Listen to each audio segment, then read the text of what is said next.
Messerschmitt Bf 109, the pride of the Luftwaffe. Overview.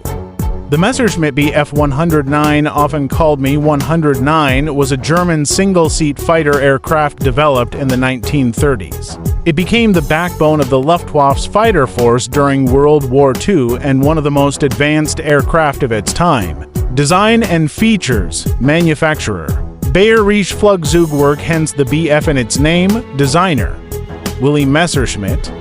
First flight, May 29, 1935. Entered service, 1937.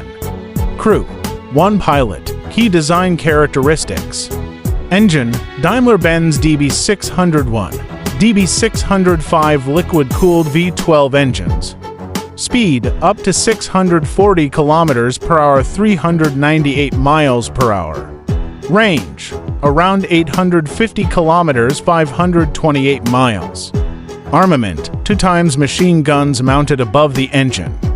120mm or 30mm structure, all-metal monoplane, retractable landing gear, and enclosed cockpit. All advanced for its era. Combat history: Spanish Civil War 1937-1939.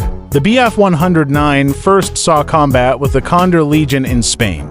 It quickly proved superior to many existing fighters, giving Germany valuable combat experience before World War